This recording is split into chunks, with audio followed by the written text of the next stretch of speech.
Welcome to Business with the Brothers. Um, this is one of my favorite topics right here. This is the Revocable Living Trust. I'm going to give y'all a little insight on this real quick. A lot of times when I post these tutorials, it's something I did already. So it's more than just basic borderline knowledge experience too, and this is for entertainment purposes only. So again, this is the tutorial of the Revocable Living Trust. So, as you can see, it says, hold on, come on, buddy. Okay, so now, the grantor of city and state, which is Buffalo, New York, being of sound mind and legal age and not under undue influence or stress, or do hereby create this revocable living trust to be known as the, you named your trust. Mine is called the Ball Brothers Trust. Oh, and Brothers We Trust, excuse me. And Brothers We Trust, Revocable Living Trust. So part 2 is the trust property. The grantor has, or upon the execution of this trust, immediately will transfer the asset listed in the Schedule A hereunto as a gift and without consideration. Okay, so part 3, purpose of trust.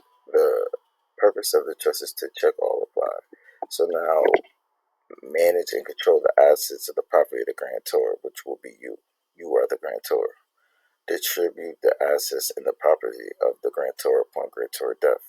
So now, this is why trusts are the most sought after thing for people that get into business and actually be successful in their business. I'm gonna leave things for the hairs and the next, because the probate period.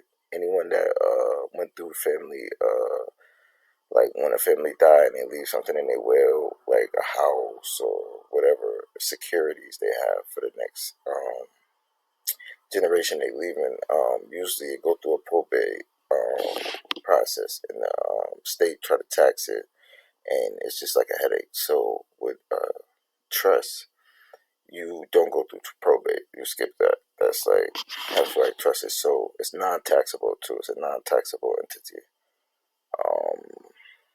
But back to the subject at hand. Distribute assets and property of the grantor upon the grantor's death. That's you or other. You can explain literally how you want things to go. So that was A. This is B. During the lifetime of the grantor, the trustee, as defined herein, shall manage this trust with the interest and well-being of the grantor in mind. Therefore, the primary goal of the trustee will be to protect the value of the grantor assets and property. A secondary goal will be to grow and increase the value of the grantor asset and properties.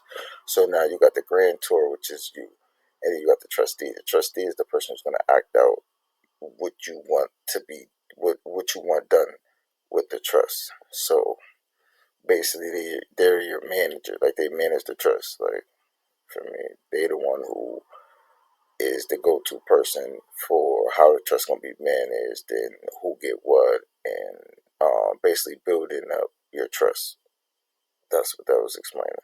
So part 5, funding of your trust. The asset and property listed in Schedule A have been transferred or will be transferred by the grantor to his trust.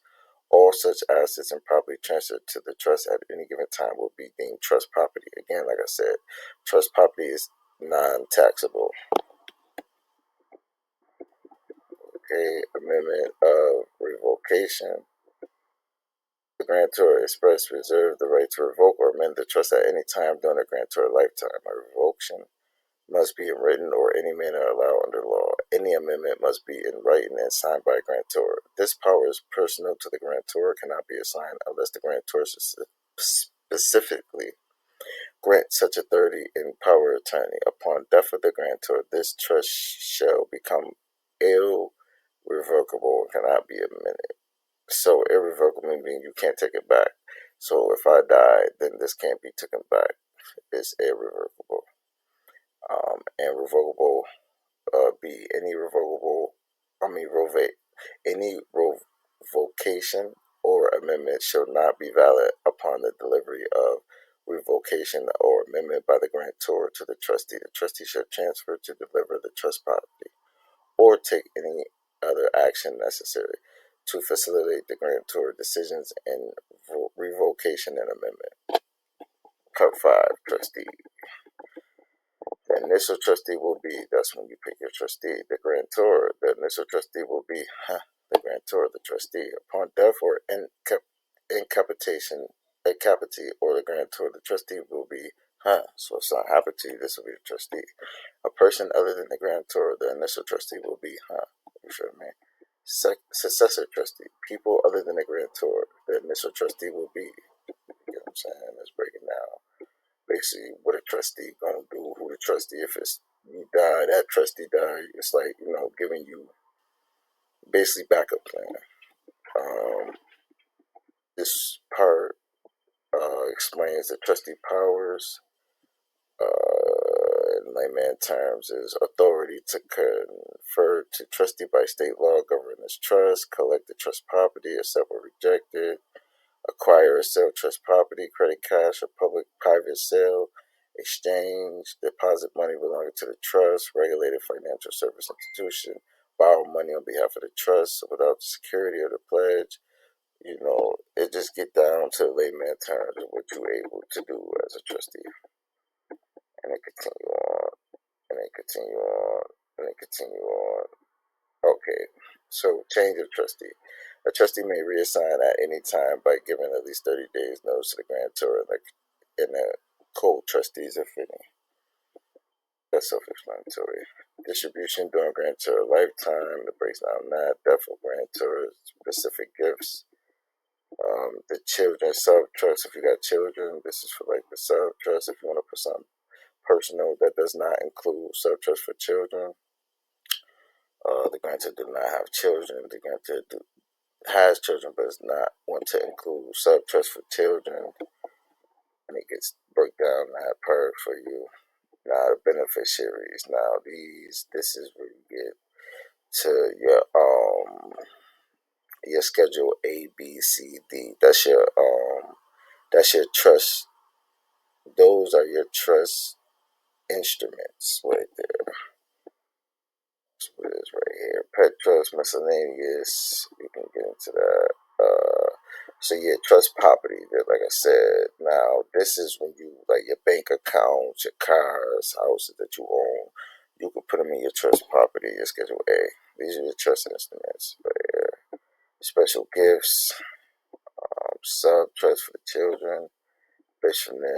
This is where you put the property, how much the percentage that they gonna own of it. This is your notoriety, acknowledgement. This is where you go down. Well, in Buffalo, New York, you go to the clerk's office. No, I lie. You don't go to the clerk's office. You go to City Hall and you go get administrative notary. Administrative notary. It's gonna be in blue. You're gonna go to the as soon as you walk in, you keep going. You go through the metal detector. If you look straight, it's gonna be where they call in the numbers when the computer's at. You go to the left, it should say administrative office.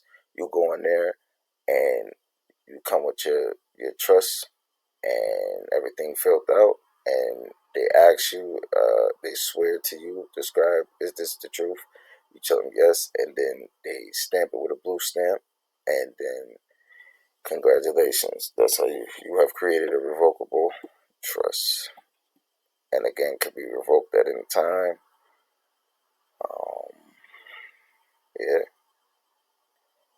If you have any questions, drop them in a comment. Feel free to reach out to me.